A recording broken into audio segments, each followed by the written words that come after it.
नमस्कार, Ram Ram. BNA network के YouTube channel पर आपका स्वागत है। मैं हूं कुलभूषण। अगर आप हमारे चैनल से अभी तक नहीं जुड़े हैं तो कृपया चैनल को सब्सक्राइब कर लीजिए और कंटेंट पसंद आता है तो उसे लाइक भी जरूर कीजिए। कट्टर ईमानदार अरविंद केजरीवाल, जब से सीएए का नोटिफिकेशन लागू हुआ है ये बौखलाया हुआ है।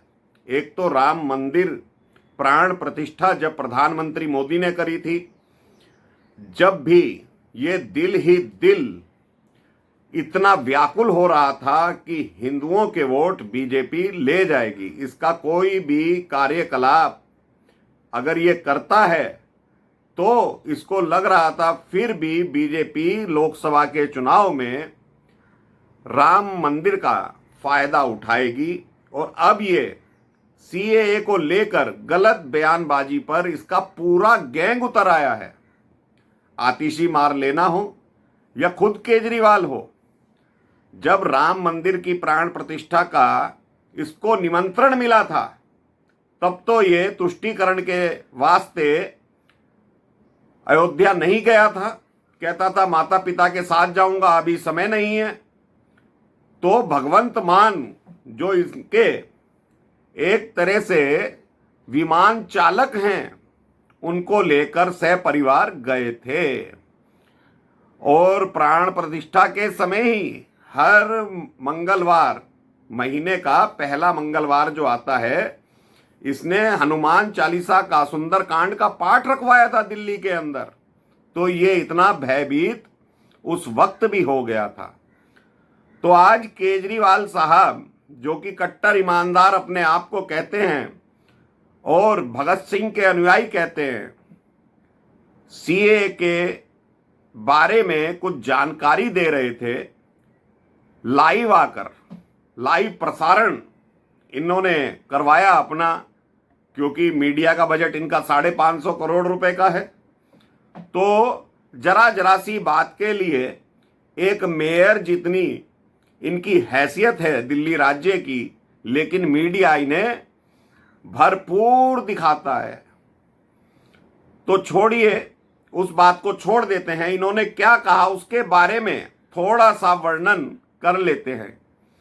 इन्होंने कहा 3 से 4 करोड़ जो पाकिस्तानी, बांग्लादेशी और अफगानिस्तान से लोग आएंगे, मोदी उन्हें बुलाना चाहते हैं। उन्हें घर कहां से देंगे? उन्हें नौकरी कहां से देंगे? अभी तो भारत की हालत ही खराब है, अर्थव्यवस्था डगमगाई हुई है, नौकरियां नहीं हैं। जो लोग सीए के दायरे में आएंगे, ये व्यक्ति, उनकी संख्या 4 करोड़ बता रहा है। तो केजरीवाल साहब, पत्रकार तो आपसे पूछते नहीं। आतिशी मार लेना ने तो प्रेस कॉन्फ्रेंस करके ये बात कही। तो पत्रकारों ने उनसे ये भी नहीं पूछा कि पाकिस्तान में कितने हिंदू रहते हैं, कितने सिख रहते हैं, बौद्ध रहते हैं, या जैन रहते हैं, या ईसाई रहते हैं। ये किसी पत्रकार ने नहीं पूछा। ऐसे ही बांग्लादेश में कितने रहते हैं।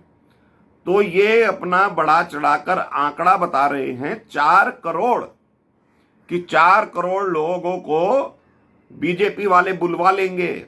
अभी तो 2014 तक का किया है, अगली बार मोदी जी आ जाएंगे जी, फिर इसको बढ़ाते चले जाएंगे। तो ये व्यक्ति इस तरह की बातें कर रहा था, उनको पाकिस्तानी कह रहा था। जिन हिंदुओं के ऊपर, सिखों के ऊपर अत्याचार होते हैं पाकिस्तान में या अफगानिस्तान में, तो क्या वो पाकिस्तानी है? अफगानिस्तान से जो प्रधानमंत्री मोदी ने सिखों को बुलवाया था कड़ी सुरक्षा के बीच में, जब तालिबानी आक्रमण चल रहा था अफगानिस्तान में, तो गुरु ग्रंथ साहब को लेकर जो सिख आए थे, क्या वो अफगानिस्तानी हो गए? वो अपने सिख भाई नहीं है। जो पाकिस्तान से या बांग्लादेश से हिंदू आते हैं वो हिंदू भाई नहीं है अपने। वो कौन लोग हैं? ये वही केजरीवाल है जब यूपी में योगी जी 2017 में आए, उन्होंने अपनी जमीन जो दिल्ली सरकार ने वहां पर रोहिंग्या को बसा रखा था नदी के किनारे, जमुना नदी के किनारे, वो जमीन जो यूपी की है उस पर दिल्ली सरकार ने कब्जा कर रखा था। वहां पर रोहिंग्या को और बांग्लादेशियों को बसा रखा था। तो वहां के उस वक्त के जल संसाधन मंत्री, उन्होंने वो जमीन खाली करवाई तो ये केजरीवाल बिलबिला उठा था कि ये गरीब लोग हैं, ये कहां जाएंगे। रोहिंग्या के लिए, बांग्लादेशियों के लिए इनके पास जगह है। दिल्ली में कई लाख रोहिंग्या या बांग्लादेशी झुग्गी बनाकर रहते हैं, तो ये केजरीवाल को दिखाई नहीं देता। अगर कोई प्रताड़ित हिंदू, सिख, जैन, ईसाई आ जाएगा, बौद्ध आ जाएगा, तो वो केजरीवाल की छाती पर नहीं बैठेगा भाई, तुम्हारे शीश महल में कोई नहीं रहेगा।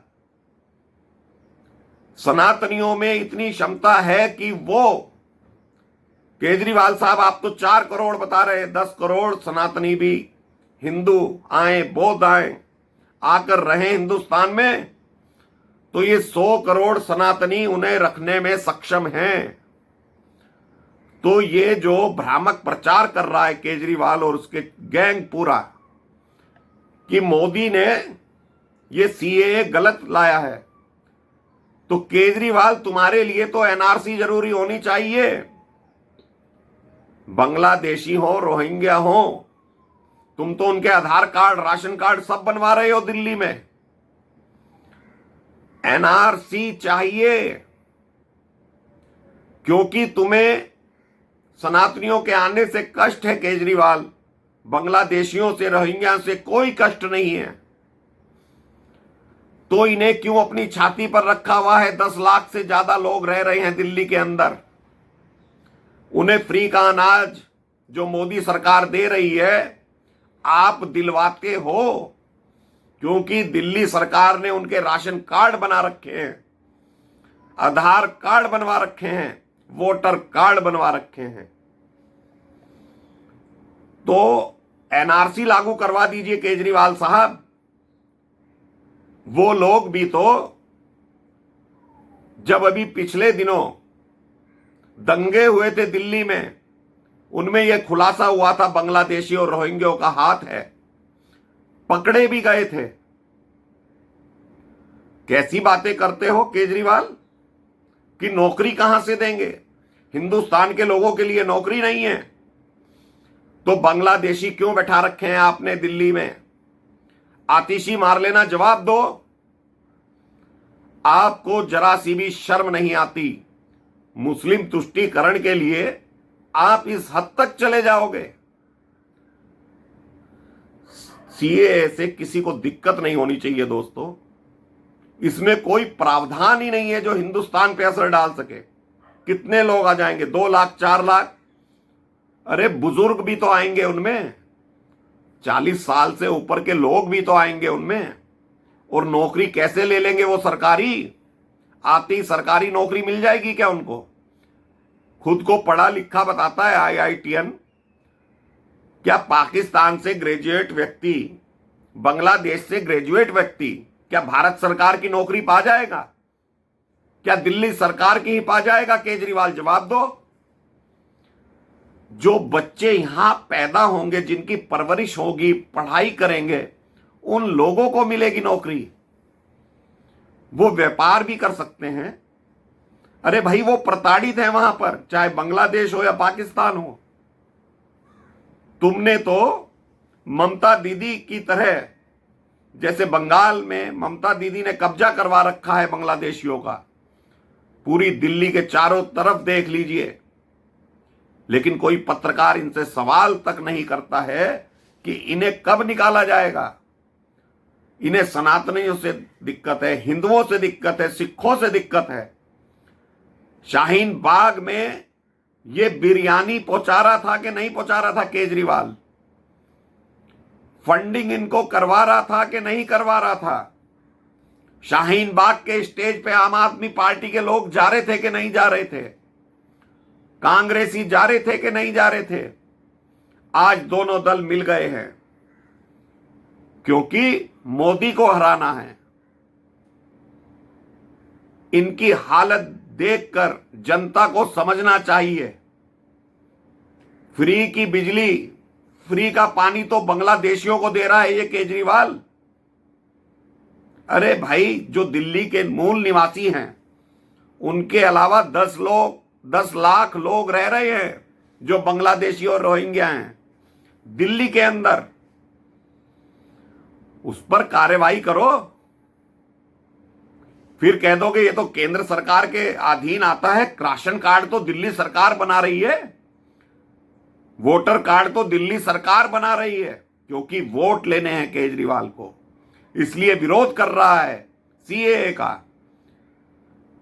शाहीन बाग करवाने वाला पूरी हेल्प कर रहा था। ये किसान आंदोलन जो पिछली बार हुआ, केजरीवाल ने पूरी ताकत झोंक दी थी कि किस तरह से मोदी सरकार लड़खड़ा जाए।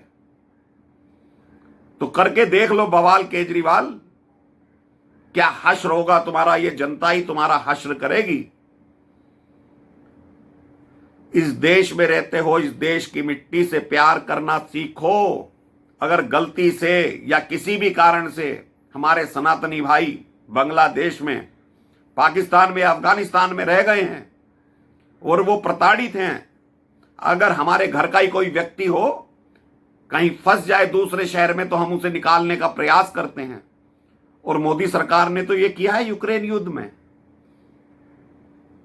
तो दोस्तों, ऐसे नेताओं से, और खुद प्रेस कॉन्फ्रेंस करने आ गया, टीवी पर लाइव आ गया, इसे शर्म नहीं आती इस व्यक्ति को।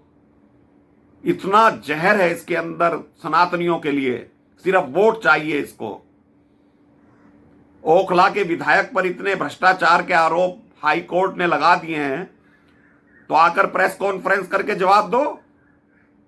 उसको नहीं छोड़ेंगे, क्योंकि भाई वोट चाहिए।